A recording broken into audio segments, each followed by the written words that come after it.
En 2009, j'étais une infirmière auxiliaire débutante en formation en pédiatrie.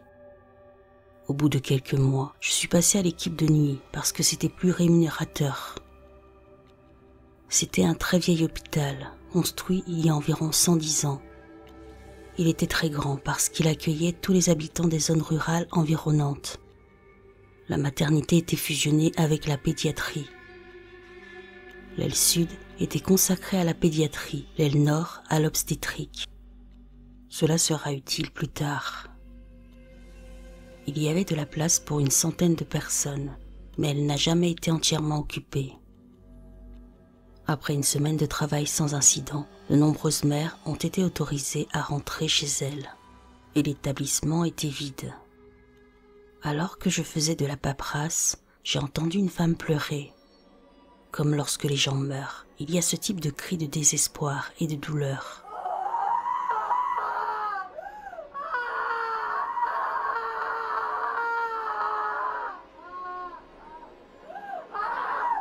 Je me suis levée et j'ai essayé d'entendre la direction d'où ça venait. Cela venait du service de pédiatrie et non d'obstétrique. Ce n'était pas une unité de soins intensifs, donc je ne sais pas pourquoi quelqu'un pleurerait autant dans une aile où il n'y avait que des enfants atteints de maladies simples. Il n'y avait pas de bébés malades ou morts. C'était la partie sans risque vital de l'hôpital et ces mamans avaient toutes des bébés en bonne santé. De plus, ce n'était pas l'heure des visites. J'y vais donc, un peu inquiète de ce qui se passe, et je marche dans le hall.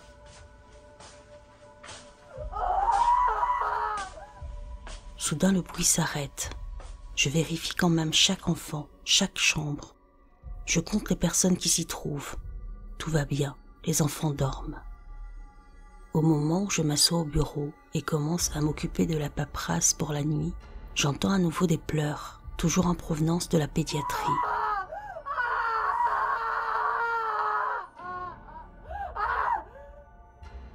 Parfois, le son s'arrête, s'estompe et parfois, lorsque je pense que je suis sur le point d'atteindre cette personne, le son part dans la direction opposée. J'ai toujours eu un sentiment bizarre, rien qu'en étant là. Mais après avoir vérifié plusieurs fois les pleurs, j'ai réalisé que ce n'était pas de ce monde. Je ne peux pas mieux l'expliquer. Je savais juste qu'après avoir vérifié les chambres des nouvelles mamans et des enfants et réalisé que les gens dormaient ou étaient heureux d'allaiter, j'ai compris que ce n'était pas réel. Mais la curiosité m'a prise et j'ai continué à l'écouter. Parfois c'était loin, parfois c'était dans la pièce d'à côté, et cela m'a vraiment donné la chair de poule. Le matin venu, les employés de l'équipe suivante sont arrivés et cette infirmière plus âgée m'a demandé comment s'était déroulée la garde. J'ai répondu que ça allait, mais qu'il y avait un peu de bruit et que je n'arrêtais pas d'entendre des pleurs. Elle m'a dit « Eh bien, ignorez-les si ce n'est pas l'un des patients. Si vous les suivez, vous courez à droite et à gauche comme une idiote toute la nuit. » Quoi qu'il en soit, cela se produisait de temps en temps. Parfois, les patients se plaignaient, disant qu'ils ne pouvaient pas dormir à cause des pleurs. J'ai donc dû inventer un mensonge en disant que cela venait du service du dessus. Mais ce n'était qu'une salle de stockage, des câbles et d'autres choses. Pas de patients, pas d'infirmières, personne. Quelques années ont passé. Je ne travaillais plus là-bas, mais un jour, j'ai croisé l'un des anciens médecins. J'ai bavardé avec lui et je devais absolument lui demander ce qu'il en était des pleurs. Il m'a dit qu'autrefois, le service d'obstétrique occupait toutes les tâches et qu'au sud, là où se trouve maintenant la pédiatrie, c'étaient les mères qui n'avaient pas de chance avec leurs bébés. La plupart d'entre elles les avaient perdus ou allaient les perdre. Je n'ai donc jamais obtenu de réponse définitive, mais je pense comprendre pourquoi les pleurs commençaient toujours de ce côté, bien qu'il n'y ait plus d'adultes de ce côté.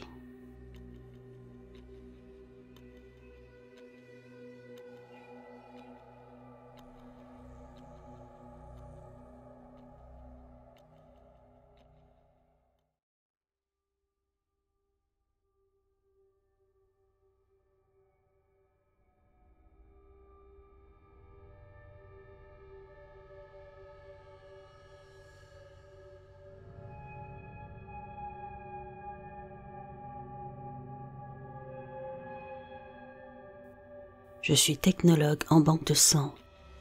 En gros, je travaille dans le laboratoire de l'hôpital qui analyse le sang des patients, détermine leur groupe sanguin et distribue le sang à ceux qui en ont besoin.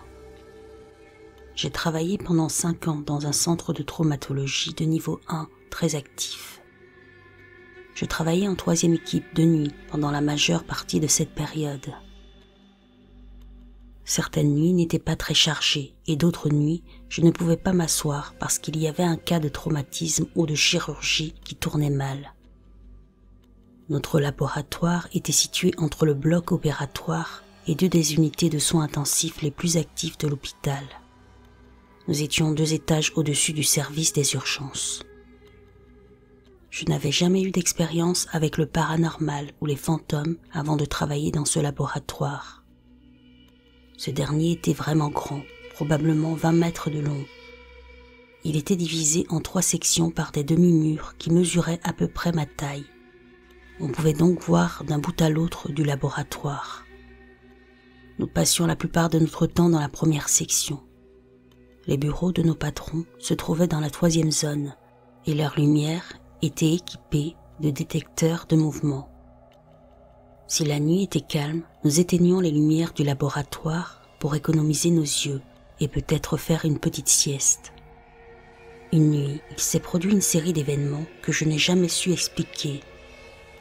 L'entrée comportait plusieurs portes, et si elles n'étaient pas toutes ouvertes ou fermées, cela créait un tunnel de vent qui soufflait les papiers. Mon partenaire est parti chercher de la nourriture en bas et a fermé la porte pour arrêter le soufflement. Après son absence de quelques minutes, j'ai senti le vent se lever et je l'ai entendu bruyamment. Tous les papiers se sont envolés de mon bureau. Je me suis levé pour les ramasser et m'excuser auprès de la personne qui ouvrait la porte. Nous recevions souvent des infirmières. Mais les portes étaient toujours fermées et il n'y avait personne. J'ai regardé à travers le laboratoire et j'ai entendu une chaise bouger derrière le demi-mur. Dans l'obscurité, j'ai vu une ombre très grande se lever. Quoi qu'il en soit, elle mesurait plus d'1,90 m. J'ai crié le nom de mon partenaire. La chose n'a pas bougé. Alors par instinct, j'ai dit « Va, retourne à l'étage ». Il s'est déplacé vers la droite, vers l'endroit où se terminait le mur et a disparu. L'une des lampes du bureau s'est alors allumée. Elle est restée allumée tout le reste de la nuit. Mon partenaire et moi n'avons pas réussi à l'éteindre.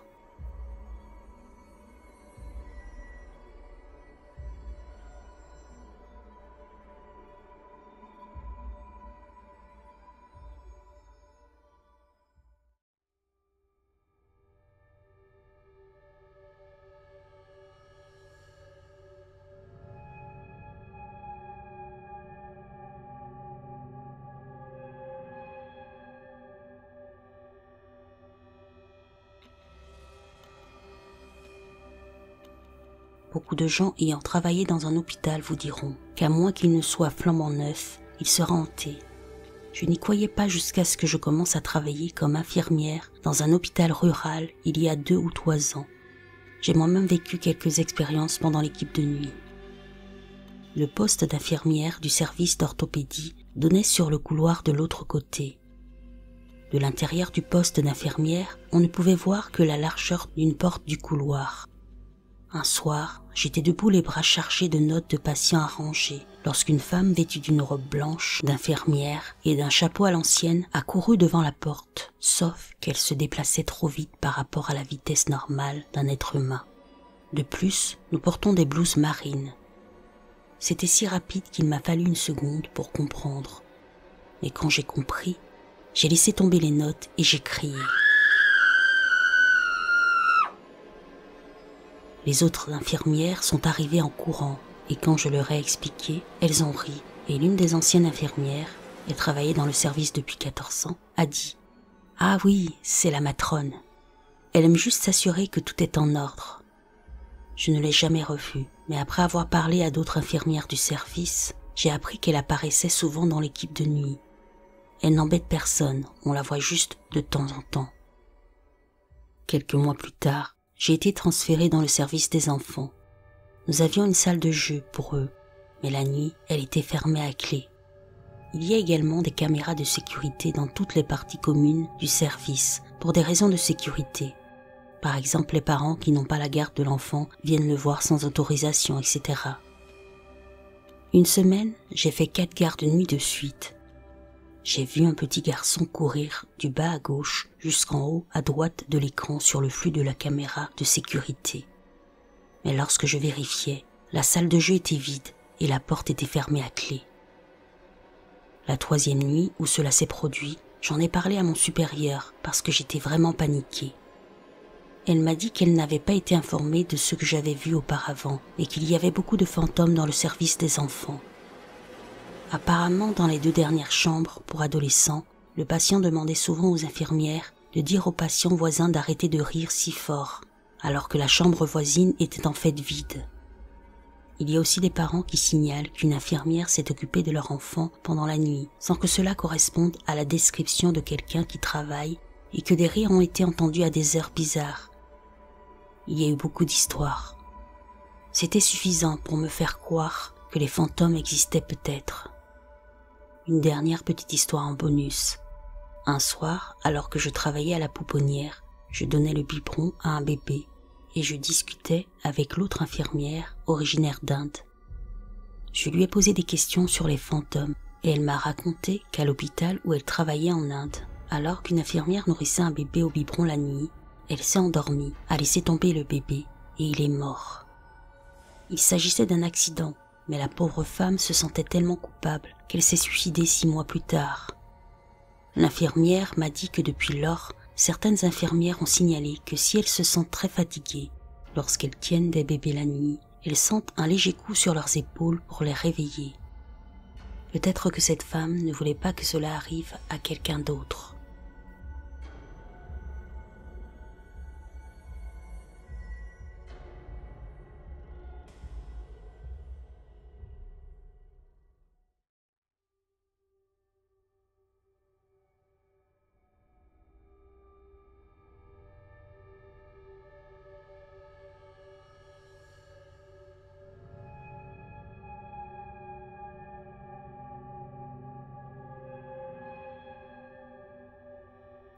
Je suis infirmière dans une unité de soins intensifs chirurgicaux. Je travaille la nuit dans un grand hôpital d'une grande ville. L'autre nuit, je travaillais et le téléphone a sonné au poste des infirmières. Il était environ minuit et demi et l'identification de l'appelant indiquait indisponible, ce que je n'avais jamais vu auparavant. J'ai répondu au téléphone et tout ce que j'ai entendu pendant quelques secondes, c'est un léger bruit statique, puis une voix chuchotant a rapidement dit « Bonjour, je cherche ma mère ». J'ai été un peu surprise et n'ai pas su quoi répondre pendant quelques secondes, et la voix s'est répétée après que je n'ai pas répondu, cette fois-ci avec un air un peu plus affligé. J'ai fini par dire « Qui est votre mère et savez-vous dans quelle pièce elle est censée se trouver ?» La voix a répondu en disant son nom et a ajouté « Je crois qu'elle est dans la chambre 37 ».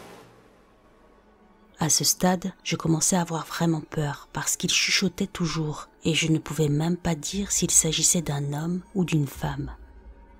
Il commençait à avoir l'air de plus en plus paniqué au fur et à mesure que l'appel se poursuivait. On aurait presque dit qu'il se cachait de quelqu'un, essayant de ne pas être entendu en train de parler au téléphone. Il y avait toujours ce léger bruit statique en arrière-plan. J'ai répondu « Est-ce que ça va ? J'ai du mal à vous entendre clairement. Pourquoi chuchotez-vous » La voix a répondu « J'ai besoin de votre aide. Je cherche ma mère. Pouvez-vous m'aider ?» Puis la ligne a été coupée et je n'ai entendu qu'une tonalité. J'ai eu des frissons dans le dos. Et ma collègue qui était assise à côté de moi pendant tout ce temps m'a regardé les yeux grands ouverts et m'a dit que j'avais l'air terrifiée. Quoi qu'il en soit, j'ai consulté la liste de notre unité et je n'ai trouvé aucune personne portant le nom que mon interlocuteur m'a donné. J'ai cherché dans l'ensemble du recensement de l'hôpital et aucun patient n'avait été admis sous ce nom.